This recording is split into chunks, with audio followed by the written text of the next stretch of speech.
and Oh. I signed up for Oh, a God. CrossFit class at CrossFit Naples. What am I thinking? I cannot go to CrossFit. I'm 50 years old and I'm going to embarrass myself. And I sat in the parking lot for 15 minutes staring at the door that said CrossFit Naples. And I thought, I'm absolutely not going in. I saw a little Cuban coffee place like right there. And I thought, ooh, a little Cuban coffee would, a cafecito would sound really good right now. And then I don't know, man, I did that thing, right? Where I'm like, what's the worst thing that could happen? What's the worst thing that could happen? And so I walked in the door Uh-huh. and you know what happened? I didn't You die. enjoyed it. Oh, you It didn't die. was, Did you I die? didn't die. The Hollow Buddy.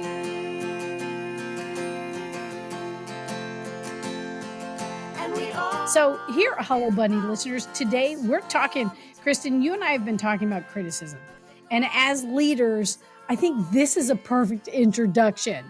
Number one, you described, you got up, you went to that CrossFit place, you walked into the CrossFit gym, you did the CrossFit thing, even though you knew you were going to be uncomfortable. You took one class.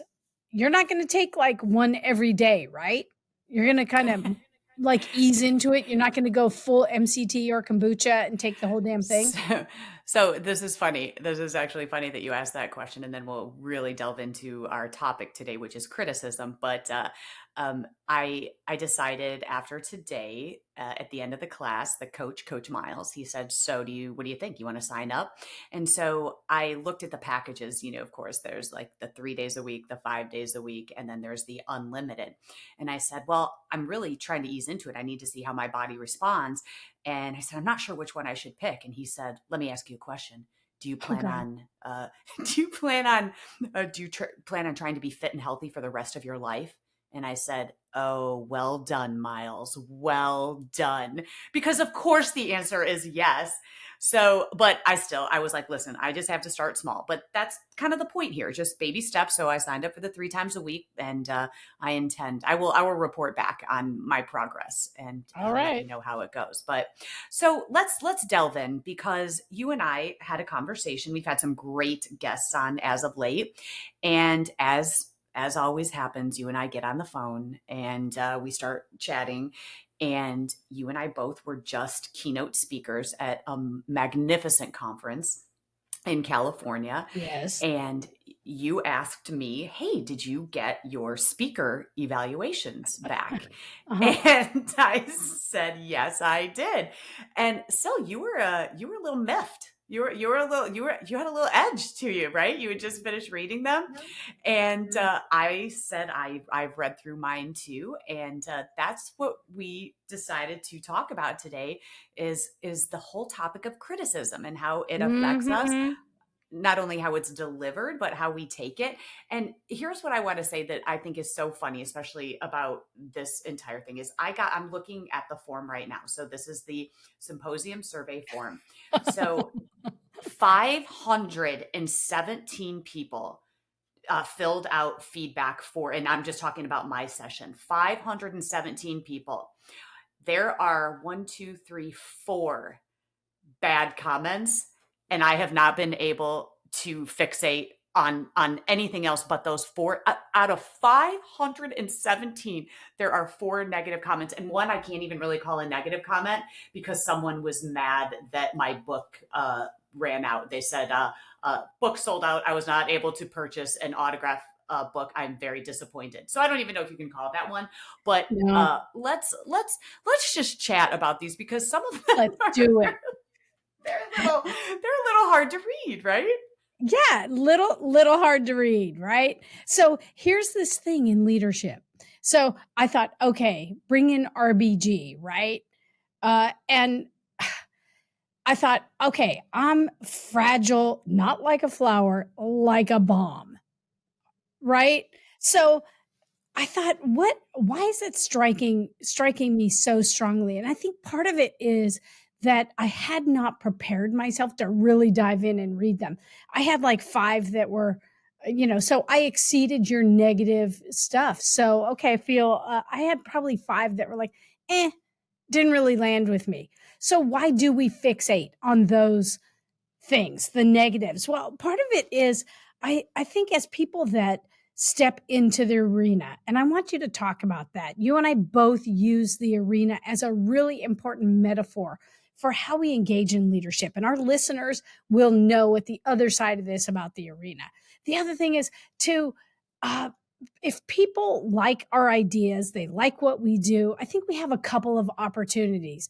We can take that in and then kind of and frame it.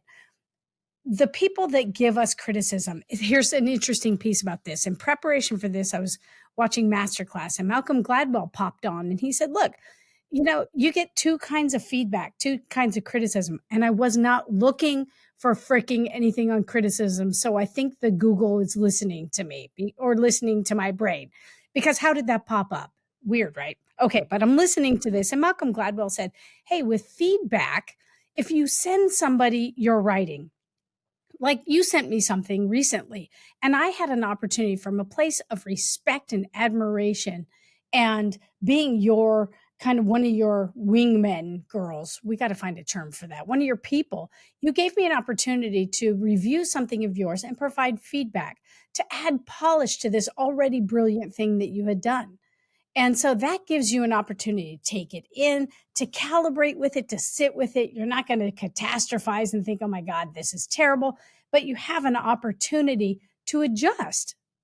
The difference is after something's delivered, after you've been in the arena, after you've written it, after you've said it, after you've provided it to this beautiful world, people come in and criticize, and you have no opportunity until way later to fix it. And that's really what Malcolm Gladwell was talking about. That overlaid with kind of this, we catastrophize, right?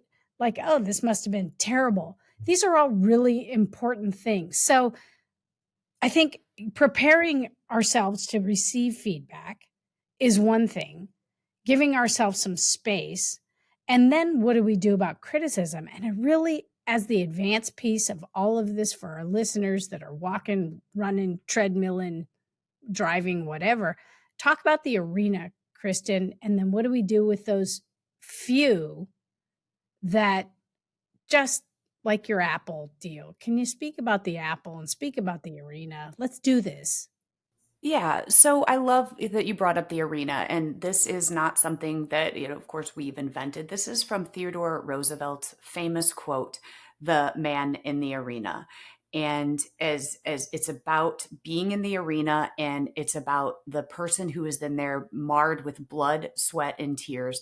If they fail while daring greatly. Yep. It's valiant to even step into the arena.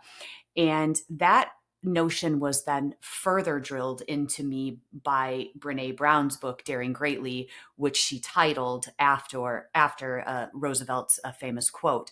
And then, you read these things and you say, and the whole concept is if you're not in the arena with me, then I really don't want to give credence to what you're saying because you're sitting in the Word, cheap seats on the sidelines. word. I will and see, you step in the arena with me. You are there with Yep. me. So from you, I will take criticism. So there's a couple things I want to unwrap here. So the first is the notion that sitting in the cheap seats and it's an easy thing to do when you're not in there doing the thing. So I'll pause right there to talk about criticism versus feedback. And I will argue that criticism, when it comes from a sincere place of caring and wanting a person to get better, it is the greatest gift that you can receive. No, That's why pause. that's Under, come on. Come on. Say that again. criticism, when it comes from a sincere place of caring and wanting you to get better, is the greatest gift that you can receive. And Yep. when I sent you the work that I have just completed, I wrote at the end, throw spears. That's what I wanted you to do, throw spears. And I also invite that at the end of my keynotes. And so here's what I will say the differentiation is. One, it's really hard to get on stage. How many people were at this conference, Sil? Like 2,200 people. Come on, girl. 2,200 humans. And how many of us were up there doing it, trying to contribute? Right. And that is not to say that this is some sort of elitist thing, but I will tell you that when you're about to get called on stage, I don't know what you go through, but I have to start doing rescue breathing. I have to get into peak state.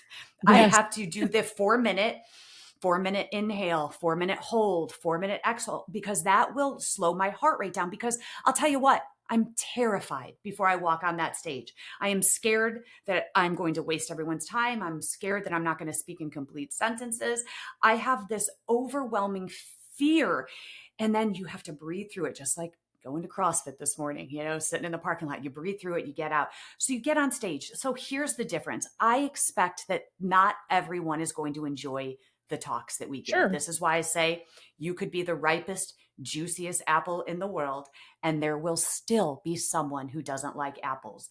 I'm appreciative of that. I've always said that my biggest critics are people who don't even know me. But to your point is that criticism and feedback. So I was going Yep. through some of these, and the first one that hit me in the face, it's how it's delivered, right? And it just said excessive curse words could have been left out, which I thought was hilarious. So fuck that. I'm going to keep cursing. This is But an explicit podcast. Explicit. it's explicit. Sorry if you have kids in the car. But I don't drop them the whole time, but there are some times for effect that I do. And you know what? I'm going to keep doing that because out of the 517 comments, only one said that. So I'm not going to fixate on that, But then, other people said, this was my favorite. This year had a lot more attendees than ever. Therefore, retaining the attention span of everyone would be difficult. And I would have really appreciated an outgoing person that could have livened up the place.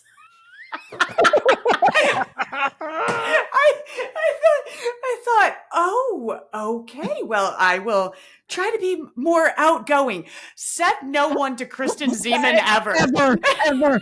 Did anyone ever say, Kristen Zeman, oh my God, you are an introvert and make extraordinary questions and you need counseling, perhaps professional intervention to be able to be more outgoing. In fact, we've talked about this so many times because it's been the opposite of my life. People, what's chief, the words? less Kristen, more chief. That's right.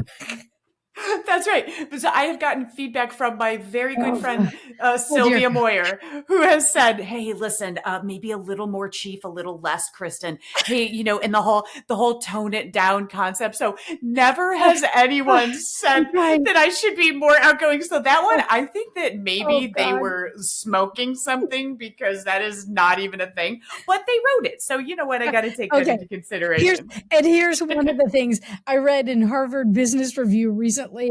Sabina Nawaz wrote an article about this very thing. And one of the things she said is accumulate, don't react. Accumulate, don't react. If it's the first time that you've heard a certain judgment, become curious about the broader picture, is what she said. And she said, are you hearing this because, what's kind of the canary in the coal mine? Is this something that you should pay attention to that's a harbinger for the future? What is it? Or is it a one-off? Maybe that person tuned out. Okay, Kristen, isn't that great? As one of your people, you don't need to be more outgoing, darling. No. But okay, so one of mine talked about, and of course I didn't pull mine up here. They're etched into my memory. One of mine talked about that I don't know struggle and discomfort and suffering because I'm an executive. Because of my position in my organization. And if I want to know suffer and struggling and difficulty, then, I should pay more attention to the people that are out on the streets. Wow. I have a question. I have a question. Sil, did you begin this profession as an executive? Did you just apply? Did you apply and you were given the chief's role, or did you start as a patrol officer? Did you move through the ranks? So do you have experience in being the person who has been on the front lines? Right. Graveyard patrol forever. And really, so here's the interesting thing. So I'm accumulating that. I took that in as a one-off. No one's ever said that to me before because I have the heart and soul of a patrol cop. of a Mm. frontline worker, of putting myself in their position and really understanding how the decisions, both systems and personnel and otherwise, affect the people. But that's the first time I've ever heard that judgment or that statement that I'm in a position of privilege and who the hell am I to talk about it? The thing is that I'm taking that as an okay, I'm going to pay attention to that, right? Mhm. I'm not going to let it disable me, but I'm going to pay attention to it. We're going to pause here for a moment. Ted's got something to say. I think he wants Kristen to stay closer to her microphone. This is me contributing and not producing. But I wanted to Oh, circle back on when you brought up Malcolm Gladwell and saying that one of the problems we have with criticism is when it's after the fact, we don't have a chance to fix it. yeah.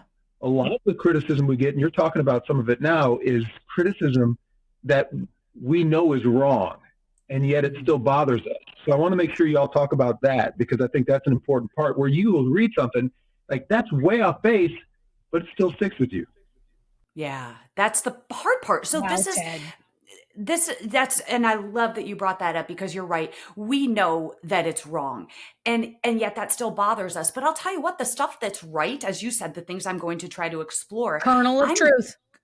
yes, if there is something in there and like the cursing, right? That's a decision I have to make. I know Mhm. that it turns some people off and I understand some people become offended by it. But so I'm careful but it is something that I acknowledge and I really I listen to that and then I have to make a decision whether I'm going to alter my presentations. Sure. So I love that he said that, but we also have to remember that there are contradictions as well. So I have two that are back to back here that I would love to read. The speaker was excellent, but had a canned presentation. And I thought that was interesting, but then literally right beneath it, it said, Chief Zeman is awesome. I've seen her speak several times and they are never the same. So one's telling me I'm canned and the other, because I try really hard in my audiences to make sure that I don't deliver the same thing every time. I've tried to, Ever. to change it up. But I do want to talk about what Ted said though, because there are sometimes the easiest ones or the should be the easiest ones are the ones like that. Like one wrote to you, Sil. I'm kind of ruining, but one just put boring, right, in yours, and just like one wrote, I'm not outgoing enough. We both know that you're not boring, just as I am. Not an introvert, so we can take those, right? But it still pissed you Sure. off. You were like, what? So to Ted's point, why are we fixating on these two completely inaccurate descriptions of us? And what we really should be doing is looking for the ones that say, hey, and this is where I want to really make a point to our bunnies. Please, when you have an opportunity, when someone says to you, I'd love your feedback on this. First of all, as we all know, that's a test. How many times have leaders in our lives say, I've got an open door policy. Please, I'd love your feedback. And then you Right. give it and then it's held against you. And what do you learn very quickly? You're not going to give any more feedback. You've learned a very Ever. valuable lesson. Right. So we want to be the kind of people that genuinely want to take your feedback and apply it. Right. And then hearing, hey, you're good, but let me offer you some tips on how to be great. And that's what you just did. And so Right. beautifully for me in the proposal that I wrote up. You said, hey, first of all, this is fantastic. You It want to was make it freaking better? awesome. Well, and I appreciated that. But you didn't just say this sucks. There was a lot of parts that did, but instead you said, here's the good parts and here's how you can make it better. And if you are willing to accept my feedback, so like talk about that. Is that come natural to you the way that you gave me that feedback? Because you didn't just throw spears. You gently launched them. Well, I guess some people say it's such bullshit because you're sandwiching good with the feedback with the good. So, okay, maybe it's a natural human tendency to give someone, look, the overarching, what you delivered in scope, in presentation, in language, in content is terrific. And the word I used for you is here are some of my input points for you to consider to strengthen the proposal. And that I think was the piece for me that is genuinely me. I'm not going to tell you what to do. I'm going to say, consider. And then if it's real for you, if it's natural, and if you are aligned and you reflect on the content, you're going to say, okay, I'm going to consider that. And then I'm going to put it in my own language. That's what you did. Here's some of the things that I think are important. Something when, asking for feedback, you want the positive and the negative. I think we as human beings request the positive and the negative. What do I do really well? What do I need to strengthen? In this leadership piece, you kind of ask that. And then, giving our full attention, being fully present when a person right in front of us is giving us feedback is super, super important. The other thing is you don't defend your actions. You are open to it. And maybe because you know how much I love and respect you, you don't defend your actions. You're not sitting there going, well, I need to A, B, and C. So I think as a receiver, you prepare yourself. And as the giver, you have to be prepared. We take it too lightly is, I think, part of the thing. And I'm going to speak to Ted's deal. I can remember, because I was a patrol cop for many Oh, years, you and I were? came Oh. from yeah, and, having 35 years in uniform, I'm starting to get to that point where I have more management and executive time than field ops time, but I remember with excruciating detail the times where I screwed up. I don't remember the successes with such vivid clarity. And I think that's from what I understand, a natural human tendency to really attach ourselves to the criticism, the biting stuff, the stuff that dives into us, the things that kind of stab us. And does that resonate with you, Kristen, in terms of why this part is so significant? I think it does. I think as I'm trying to work through this right now, mentally, conceptually, I think that I have it nailed down. Okay. And perhaps this is because wisdom, has taken hold, and I have now 50 years on this earth, and I can tell you that the most difficult times were when I cared so much about what everyone thought about Yeah. everything, where I didn't make a move because I asked myself, oh man, if I do this, what will they think? And Who's the they? beauty of yes, and so the beauty of getting older and this experience that we get to accumulate throughout the years has taught me something very important. And some of it is what we've already mentioned, is that the faster we can get to the point where we look at those sitting on the sidelines, offering nothing of value, doing nothing of value themselves, and still launching criticism at us, who are in the arena, who are doing the work, rolling up their sleeves, putting themselves out there for potentially opening themselves to Yeah, failure and to ridicule, which, by the way, ridicule is the thing that we are most afraid of. If someone judging us, making fun of us, is the look what she said or look what she did. sure, Those sitting on the sideline. Just picture in your mind's eye the people pointing and laughing, sure. right? And we are so worried about them. And the faster we can get to the point in our lives where we completely discard those humans that are sitting on the sidelines, either blogging, writing terrible comments on the internet, either anonymously or with, their pen name, all of the things, as soon as we can get to a point where we acknowledge it, as you said, and do we accumulate it, or do we discard it? The faster we can get to the discarding part. But here's the key.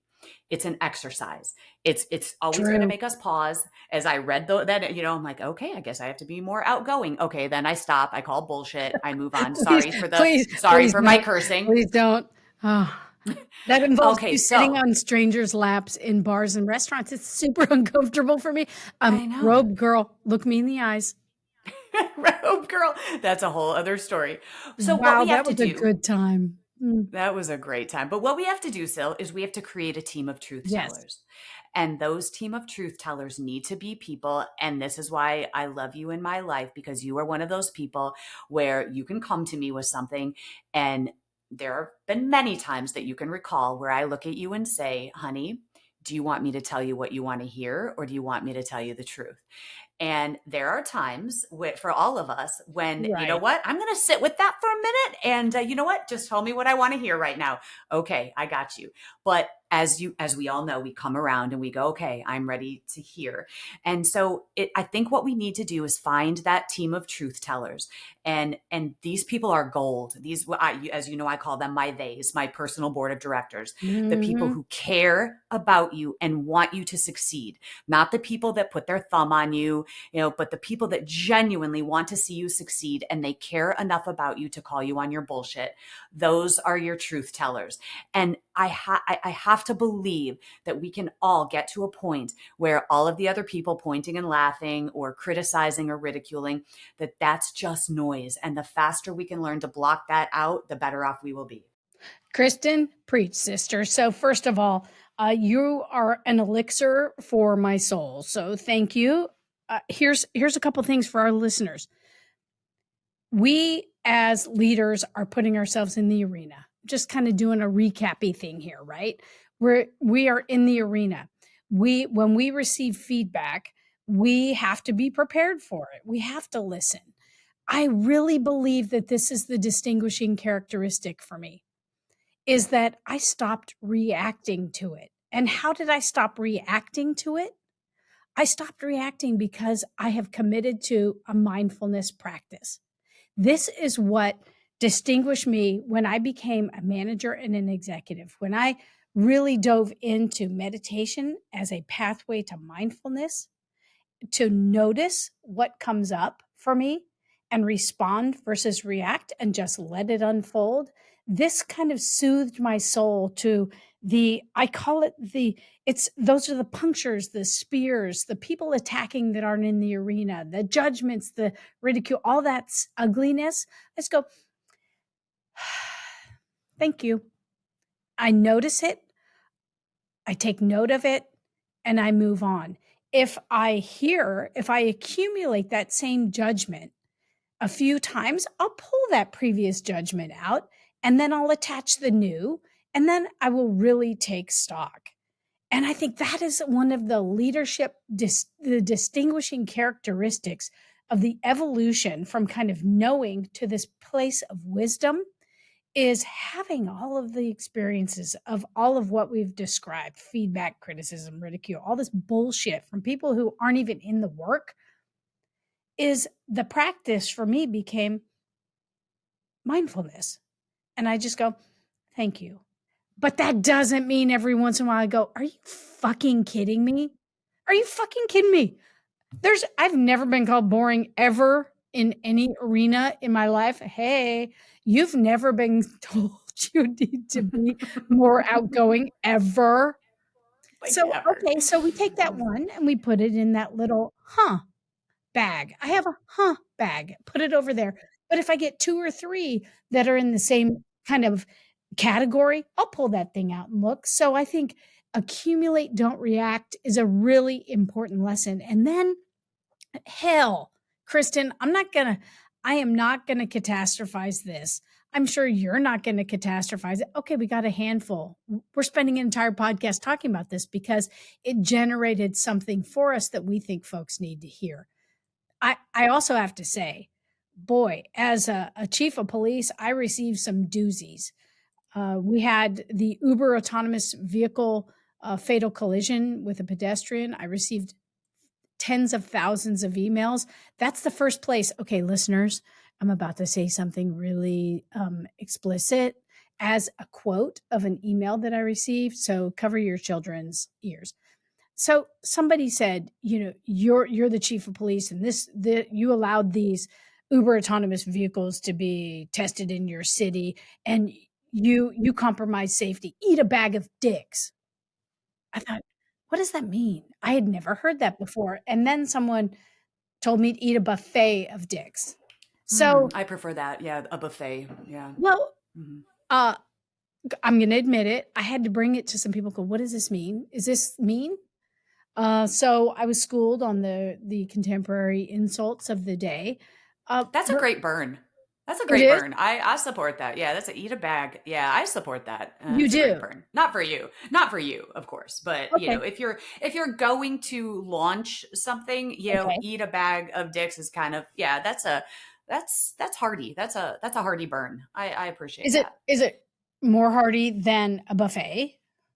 Uh, well, no, I mean, it just depends, a bag, a buffet. I just kind of like the buffet version because it's, you can see it. Okay. Okay, good to know. You can choose. Okay, good to But here's know. the thing. So here's the thing. And you just mentioned, so that, that whole autonomous vehicle program, it's risk taking. In order to Yep. advance, we have to take risks. Yes, we And do. corporations do that. It is All the part time. of, yeah, and you have to weigh out, that analysis of whether to be risk averse or to put yourself out there. Companies do it, but here we do it as people too. So here's the consequence. Here is how you avoid criticism. Here is how you avoid it. Wait. Here it comes, listeners.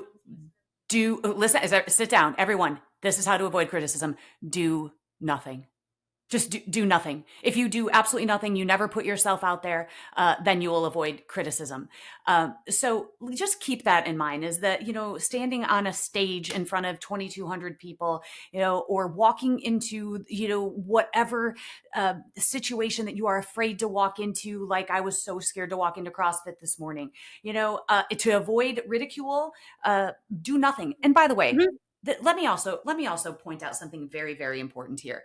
We're talking about criticism coming from others. Please keep in mind that we are our own worst critics. Sitting in that car this morning before I walked into that CrossFit gym where I almost went and got a cup of coffee instead, I said to myself, what are you doing? You are 50 years old. You cannot walk into a CrossFit gym Yes, you can. and start this. What are you doing? And I had to be my own disruptor. And I had to, in the middle of all that BS I was telling myself, because I know all of my weaknesses. And so that's why every single one of you has that little critic that lives inside your head. And that little critic is an asshole. And you Yep. need to be your own disruptor to say, hey, wait a minute, what's the alternative? Do I just sit here, and turn around, do nothing? So keep in mind, it's not just people sitting on the sidelines. You are your own worst critic, and you have to figure out a way to overcome that voice. Oh, Kristen, see, preach. You're the disruptor. You know what I would have done? I would have gone into CrossFit and then got a donut because I'd earned it. Did you think about it? Did you think about it? No, because see, that's the beauty of it. At that point, you're like, wow, if I go do that, I'll waste my calorie burn. Bullshit. I think you need to be more outgoing and walk back in to that donut shop and say, "Hi, I'm Kristen. I'm my own disruptor. I didn't freeze. I didn't flee. I went into CrossFit and I did my RX and my WOD and I'm a badass and now I'm having a cake donut with blueberries." No, I support that. See, there's got to be some reward. So sometimes the reward is just saying, I did that thing. The reward is saying, I stepped into the arena today. And you know what? Some criticism may have gotten slung at you, but that's okay because you did it. Yep. Instead of those people sitting on the sidelines doing nothing of value, it's so easy for them. So you did it. So I loved this conversation that we have. And I was so glad that we were able to bring it to our listeners. So if anybody has any feedback for us on perhaps how they handle criticism, or any feedback about our podcast, don't tell me I curse too much because, I'm going to disregard that. Okay. I gotta say, okay, so some of the things that are coming up for me, right? In the arena, those that aren't in the arena, okay, maybe you'll notice what they have to say, but you're not going to let it paralyze you. Let's throw some out here. Gather your tribe, your people, that those are the people that really genuinely love you, admire you, respect you, and they want to give you feedback so that you improve kind of the way you show up in the world, or at least examine how you show up in the world. Some of the others is we got to own our own reactions, right? Uh, I really think we have to be prepared. We can't freeze. We can't get this feedback either face to face or in writing and not be prepared for it and just say, open that stuff up with a place of gratitude. then for me, I kind of accumulate it. The negative stuff, I'll put it in my bag as kind of a point to, okay, thank you. I'm going to pay attention to it. Get a couple of those. I really want to move on those. The other, I'm going to reflect. I'm going to evaluate those that are in my bag. I'm going to reflect on kind of how I felt, how I showed up, what my core group says about kind of that way I showed up. And ultimately, I'm going to demonstrate gratitude because you know what, Kristen, in this example that we're talking about, we had a handful of people out of 2,200 people say things that were critiqued, right? Or gave us this feedback, this biting feedback. So we need to put that in perspective. I'm grateful because at the last minute, they tapped me on the shoulder and they said, hey, our Olympic athlete can't make it. Can you do one of your talks that is relative to the theme of the conference? And hell yeah, absolutely. I'm happy to do that, to be ready. When tapped on the shoulder, Winston Churchill, we are ready. Mm-hmm. We are prepared to contribute wholly based on our life experience and our research and what we know and what we want to do that delivers something resonant for people. And so, in a place of gratitude, you and I have been given this opportunity to do this kind of thing, to lead people where we are, to speak to people, to do strategic planning, to assess organizations, to contribute broadly. And it won't land with everybody, but we have to continue to do this really important, meaningful work, right? Yeah.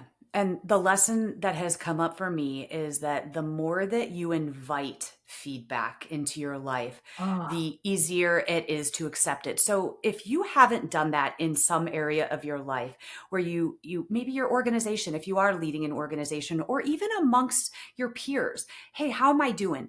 I even had a conversation with my friend Carrie Gray, who lives in Scotland, and she's got 4 little girls. And she told me, she said, sometimes I go to them and I say, hey, how am I doing as your mom? And are I just you thought that was kidding the me right now? sweetest. I loved She's that. I mean, ballsy.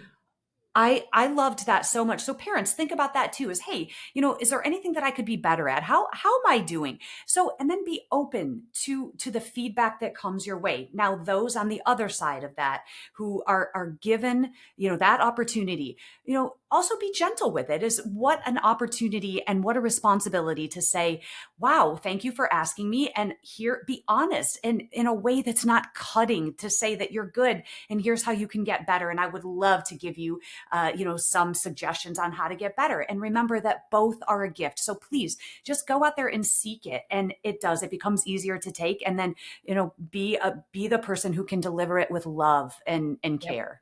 Yeah. And after a lot of hard work, after inviting it, just as we've described, we build a resilience, we build a capacity for being criticized, getting feedback, for all of this. So you've really kind of put a pin on it. If it's not Scottish, it's crap, right? This is crap. Crap. You got to roll that R. Come on, sister. So Crap. yeah, I mean, that's a gutsy thing. It's a gutsy for thing. sure. But in all areas of our life, we can really put ourselves in a position to invite some of that criticism and that feedback. And so there's care on both sides. And that's really what you're highlighting. So, okay, Perfect. I've always wanted to be boring. Maybe Impossible. I'm starting to achieve it. No, I don't think so. I would never let that happen. I don't think that's even a Good to know. possibility. So, Good to know. Sylvia, thank you for, as always, having this conversation with me. These conversations always turn Thank into you. both teaching and learning moments. And thank you for being on my team of truth tellers. So bunnies, you go out there and you face that fear, take a deep breath, get on that stage, do that thing, even if it's inviting some criticism. We want to thank our producer, Ted Madden, and thanks for your input today. And so, the song you're about to hear was written and performed exclusively for this podcast by my handsome and talented son, Jake Zeman, and his accomplished friends, Fabian and Zoe. If you like this podcast, please punch that subscribe button. Smash it. Smash the shit out of it. Keep hitting That's right. it. I cursed. Mhm, That's right. I mhm. cursed. You're Like so it, review it. outgoing. Oh my God, stop being boring and tell everyone you know about it. If you don't like this podcast, okay, you know what? We'll take your Check it. criticism. It's fine. Move along. There's nothing more to see here. Bunnies, man, keep filling your bunnies with substance, and please keep adding substance to others. Bye, everybody. Goodbye, everyone.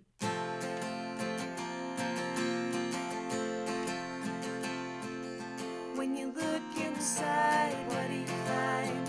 Are you content to fall behind? When you lose your way and you've lost your why? Have courage and get ready to fight the hollow bunny.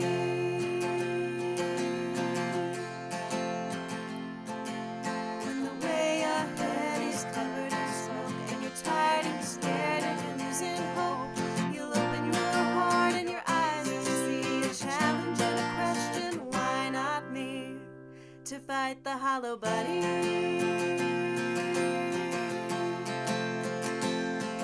And we all feel hollow sometimes, but the monsters are only in your mind. It's a tough pill to swallow, but if you're brave and kind, you'll be alright. If you fight the hollow bunny.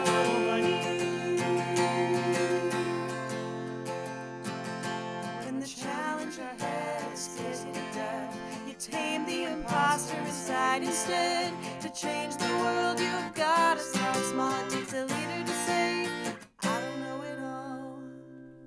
And I know I'm gonna fall, but I'll pick it up and come back stronger. Failing forward and moving onward, doing the hard thing and the right thing, forever fighting the hollow bunny.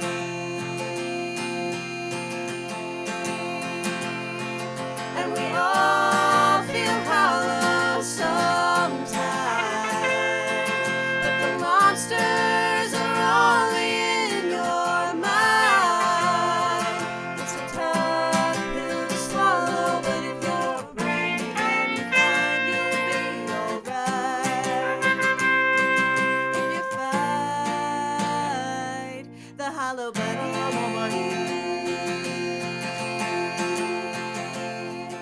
If you're tough on the outside but empty within, something's gonna crack, you've gotta start again. You're tough on the outside but